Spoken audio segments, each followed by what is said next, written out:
pistols. Some had a combination of both.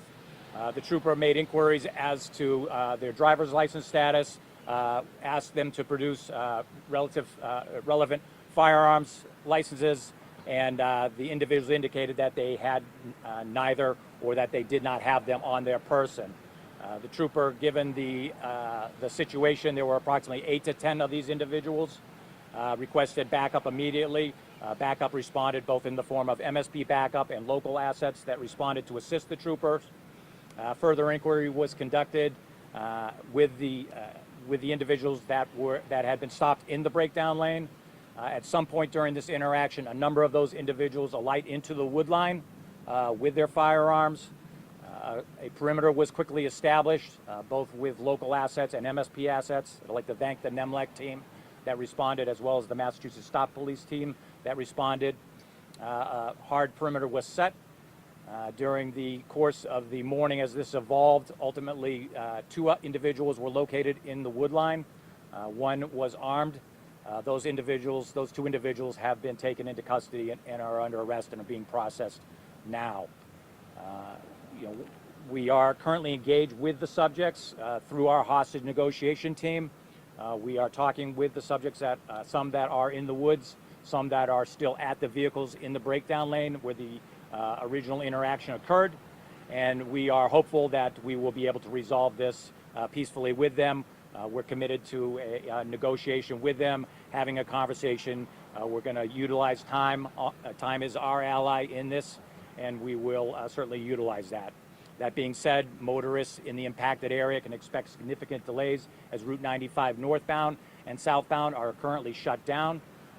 Additionally impacted by this operation is a commuter T-line that runs through the active area. That area was shut down, and commuters can expect delays or an impact to that area.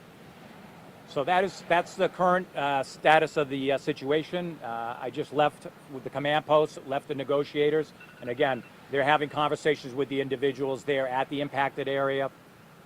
We're trying to successfully and peacefully resolve this.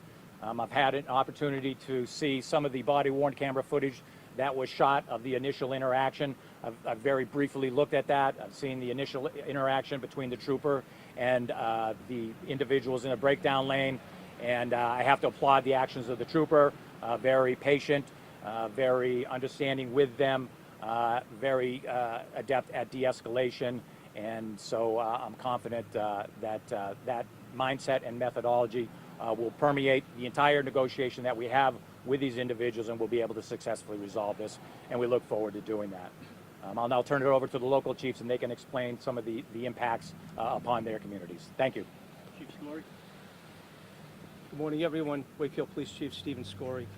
You've heard the details from Colonel Mason on how this incident started. I can fill you in on how the town of Wakefield is being impacted right now. We have a significant perimeter area set up that involves the streets of North Avenue, Parker Road, and Ash Street in Reading. All of those streets are closed. You'll see a heavy police presence there, both Wakefield, Reading police officers, as well as assets from the Northeastern Massachusetts Law Enforcement Council. There are many police officers out there. We have put out a reverse 911 call asking the residents who live in that particular area, asking them to stay inside. I know there is some concern where it's a holiday weekend. Are people allowed to leave the town of Wakefield? They are. We just ask that they avoid that particular area. There should be some concern, I'm assuming, by business owners, whether they can open. They can open as well, as long as they're not, again, in that North Avenue area. So we will assist the state police as long as we have to. We'll keep those roads closed, and until this incident is over, you will see us out there. Thank you. Thank you, Chief. Chief Clark. Good morning, Chief David Clark from the Reading Police Department. As far as Reading is impacted, same with the Wakefield Chief. Certain roads in town have been impacted with the highway being closed. We have extra staff that we brought in to help make sure traffic is moving smoothly. And as the Colonel already briefed you on the situation up there, we are asking residents, we did send out a code red, asking the residents in the area of Ash Street and Parker Road on the Wakefield side to shelter in place. Everybody else is free to move about. We just ask you to avoid the area of Walkersburg Drive as much as possible, Ash Street in that area, and understand that there is going to be some significant delays in traffic and traffic impacted in the town. I can show the residents that we're keeping everybody safe. We have, like I said, extra assets on town, and just thank the assistance of Nemlec and Stoneham and Wakefield, the other towns that came in, and we'll keep you updated with the situation as it goes. Thank you. Thank you, sir. Chief McIntyre. Good morning, Jim McIntyre, the police chief in Stoneham. Since early this morning, officers from the Stoneham Police Department have been assisting the Wakefield Police and State Police with this incident. The incident is in Wakefield. It is not impacting Stoneham, except for the on and off ramps to 95 and 128. So there is currently no shelter-in-place order for Stoneham. Residents are free to go about their business and enjoy the holiday weekend as best they can with the rain. Thank you. We'll entertain questions, again, bearing in mind that there'll be many we are not at liberty to answer at this point. So these guys are posting on YouTube and all over social media about how they're not anti-government, they're, trying to be peaceful. What are your thoughts on this? Because clearly they're on the highway, kind of refusing to come to you guys in their honor. So with respect to the first point, our negotiators are in contact with the individuals, and the self-professed leader wants it very much known that their ideology is not anti-government. I think the investigation that follows from this interaction will provide us more insight into what their motivation, what their ideology is. But as a quick down and dirty observation, their actions have had a significant impact on the motoring public, particularly given that this is a holiday weekend. What do you know about this Moorish American armed group? Did you have any knowledge of them before today, and what have you learned since? I didn't have any knowledge about this particular specific group. However, the state police, it is not unusual for us to counter people that have sovereign citizen ideologies. I'm not saying that this group does, but we have had those encounters before in the past. We train to those encounters. We very much understand, the philosophy that underlies that mindset, and we train our officers actually at the academy on these interactions and how to de-escalate those situations and how to engage with people that have that philosophy and mindset and resolve those situations, in a peaceful manner, which is what we're committed to doing today. So is it clear they are part of Rise of the Moors or that group? So I can't confirm that they are part of that they're validated members of that. I can only tell you we are aware also of what they're promoting on the social media sites.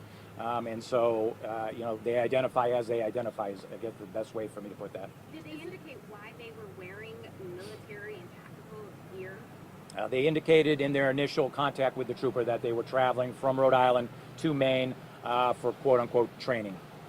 Where were the two who were arrested taken? Which barracks?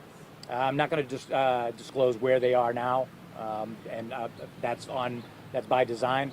We're also aware on social media that there have been calls for assistance. Is the main issue here their refusal to provide that information that the trooper asked? The main issue here would be that they're carrying both long guns and handguns on a public way, a interstate in the Commonwealth of Massachusetts. What charges do they face for that? They could face, there is a specific charge for it. Off the top of my head, I think it's like 269-12D. It's been a while. You're not allowed to carry a loaded or unloaded firearm on a public way in Massachusetts. It's an arrestable offense. Just for clarification, there are no hostages involved. As you said, the hostage negotiating team is there. Right. Negotiators would be a better term of art for me. The negotiators are there. There are no hostages. We feel that very confident in our perimeter. We feel confident that we have identified the people we're engaging with. And that is going, that engagement right now I would characterize as productive, and so we are ever hopeful that we'll be able to resolve this peacefully. Was the arrest peaceful, or did they resist in any way, or was it a pretty peaceful arrest? It's my understanding that the arrests were without incident and led to the recovery of one firearm. Last question. Colonel, I walked away for a moment, but if you said this, forgive me. Did they say specifically what their demands are to end this in any way? Are they asking you for anything specific? No, I think that is something the negotiators are talking to them about as we speak, so we're learning more and more as we speak with them. So I'm not aware of any specific demands that they've made that I'm aware of at this point. Is there any danger to What's the the public? message for the people? I mean, this has been a crazy morning, developments unfolding. Are people in danger? Are they not in danger? What should people know? The message, I think, has been communicated through the local chiefs to their communities that they should be comfortable going about their business. They should avoid the affected area. But I think as generally the public can be confident that law enforcement is doing their work, that they have the situation well in hand, and we hope to resolve it in a way that will end peacefully, and that all parties will safely go home at the end of the So day. there's no more shelter in place in those towns, Wakefield? No more shelter in place? I think within the actual affected area of operation there is, but for the broader community, but I'll let the chief speak to that. We are requesting that anybody in the affected area continue to shelter in place until the incident is over. Okay, but just in that affected Yeah, area. Reading is asking the same thing, just in that affected area. We're requesting people Nowhere stay in outside place. that affected area. Correct. We don't That's expect correct. anything else outside of here, regardless of what the social media posts have said. Right. Thank you. We'll let you know when the next briefing will be. Thank you. Thank you so Appreciate much. it. Thank you.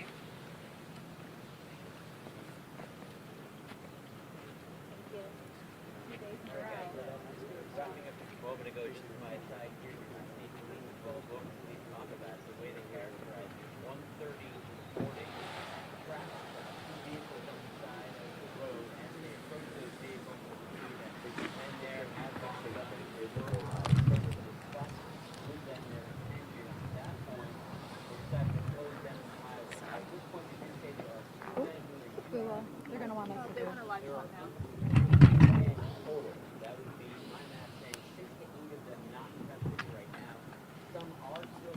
Check 1, 2, mic check 1, 2.